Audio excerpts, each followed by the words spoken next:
Hello everyone, I am Triple J and welcome to Brain Food, where I tell you what's yummy and nutritious for your head. Well, it's 2014 and with it comes a whole new plethora of brand new books for you to read and enjoy and reread again.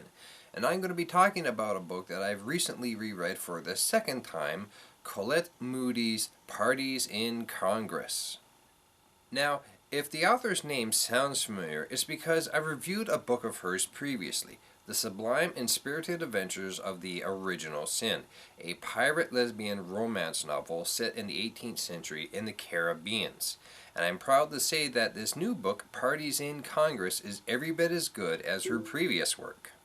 It's a politically themed lesbian romance novel about an Indian Republican lesbian named Bajal Rao, who works as a research coordinator for her moderate Republican Congress nominee, Mayor Janet Denton. While in the process of working for her during an election, Bajal falls for the opposition, out and proud lesbian and Congresswoman Molly O'Bannon. As George Takei would say, "Oh my." There are several things about this book that has me highly recommending it to as many people as possible, no matter your gender or orientation. The first is the multi-layered characters that we have in the two main protagonists. As I said before, Bajal Rao is a research coordinator, which is a fancy term that her friend puts as, "Ah, so you're the mudslinger." To which Bajal herself replies, "I'm not the mudslinger. I'm more the person who harvests it from the earth." She's also very good at her job too. Throughout the book, we're shown that she has a strong grasp of politics in general, as well as trying to get a Republican into Congress in particular. She truly believes in the core values of the GOP, while also wrestling with her feelings about how the party in general acts. This leads to some internal conflict as her infatuation with Molly O'Bannon develops further, and she's ordered by the campaign manager to do some stuff that she doesn't really agree with, but is forced to do in order to keep her job, such as following Molly O'Bannon about with a video camera in order to catch her in the act of doing something lesbian. Molly O'Bannon herself is a great figure of integrity, who is angry at the current state of political affairs, at politicians who are looking for a lifelong career instead of working for the people, while having about as much backbone as a jellyfish.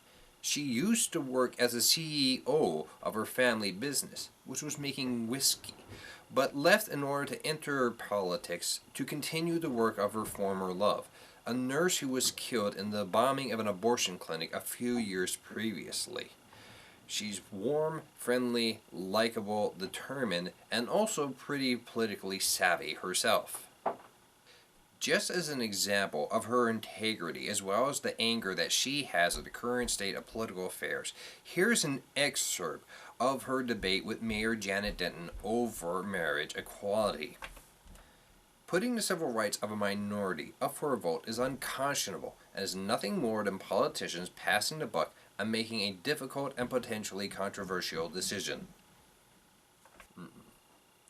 It's one of a few instances where we are shown the strength of Molly O'Bannon's feelings. Even the side characters in this book are interesting and help to fill out the world that much more, such as Max, Molly O'Bannon's campaign manager, who is something of a geek. Rose, the owner of the gay club, the Clit and Caboodle. There is also Janet Denton, Bajal's boss and the GOP Congress nominee, as well as Bajal's best friend and roommate, Fran, a gay black woman. It leads to some interesting conversations between the characters, and brings me to what I really love next about this book, the dialogue between the characters. For instance, Bajal and Fran often talk about politics and where they're coming from, with Bajal as Republican and Fran as a liberal.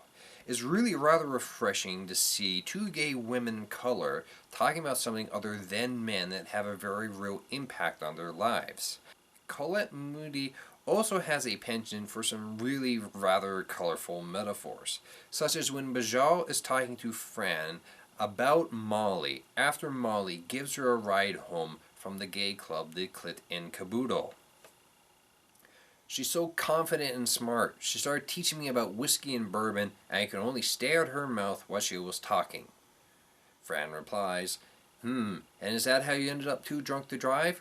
Or did you just pretend so you'd have to catch a ride on her pulsing pelvic torpedo? Sounds like a hell of a band name. Hello, Cleveland! We are pulsing pelvic torpedo. Prepare to be sunk. And then there are some of Bajal's replies to her boss, Donna Shoemaker, the campaign manager. Wow, I didn't even realize that public ridicule was an option. Are there any other possibilities that I should know about? Caning? Stoning? Bajal's nervous attempt at humor didn't seem to remotely faze Donna. Here's my expectation, Rue. You're to bore yourself into the congresswoman like a tapeworm. Bajal began writing on her legal pad. Let me just add latex gloves to my shopping list. I want to know every person she's misled, every math test she ever failed, and every goddamn check she's bounced. I don't care how insignificant it seems. Just bring everything to me. I'll judge what's useful. Don't stop digging until you hit pay dirt. To which Bajal replies, or the digestive tract, apparently. And then, of course, there's the playful flirting between Bajal and Molly, which really helps to set the tone of the book, such as when they first meet in an elevator. Bajal bypassed the directory and hustled over to catch the elevator, not caring what floor it was going to. Nice suit, she said, neither able to keep the flirtation out of her voice nor wanting to try. The woman surveyed her, and, from so close, her green eyes were striking. Thank you. Bajal clung to the increasing signs that this attraction was mutual. The warmness in her expression encouraged her. You fill it out very nicely, she added boldly. Green eyes fixed on hers again. Well, obviously that red dot sale at J.C. Penney paid off for me. The elevator doors opened and they both stepped inside. What floor? The woman's husky voice was all the final circumstantial evidence Bajal needed. This woman was not only a lesbian, but she was clearly flirting back. I'm not sure. What floor will give me the most time with you? I'm getting out at 11, she said with an alluring smile. Do you think you'll be able to maintain your string of come-ons that long? Are you kidding? I once hit on a woman sitting next to me on a plane non-stop from D.C. to Houston. 11 floors is nothing. Throughout the book, there's an interesting playing out of politics that I really enjoyed. Both Molly and Janet have to deal with the uglier elements of their respective parties. But while things go swimmingly well for Molly, they go horribly, hilariously bad for Janet. Her minister husband makes some anti-gay slurs. There's a rather uncomfortable and bad infection she suffers from. The ingestion of some powerful prescription drugs at a rather inconvenient time, and listening to the advice of a bad campaign manager. It might seem a bit too much in favor of Molly O'Bannon, but when one considers the recent news surrounding the Cobra-esque level of ineptitude of GOP member Chris Christie's staff, well, I'm willing to give it a pass. All in all, this book is a good, light, fun read that can fill an afternoon, and I highly recommend it. I've read it twice now. I'm probably going to read it many more times to come, which is a testament to Colette Moody's writing. Now, before I leave, I would like to say that I came across the book Parties in Congress in another review in a podcast called The Ladylike Book Club. It is, as their tagline describes, a podcast about books about ladies who like ladies. It's a really fun podcast with some great interaction between the members of the book club. And I've been checking out some of the books that they've been recommending, and they're really good. So in addition to Parties in Congress, I also highly recommend that you check this podcast out as well, The Ladylike Book Club. Well, I'm Triple J, and that's all I've got left to say. Take care. Imagine me and you, I do.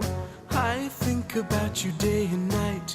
It's only right to think think about the girl you love and hold her tight, so happy together. If I should call you up, invest a dime, and you say you belong to me, and ease my mind, imagine how the world could be so very fine, so happy together.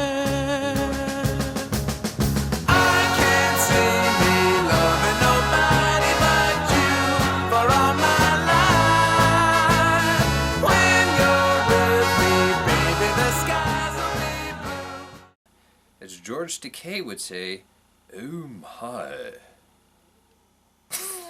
Oh shit. That's bad.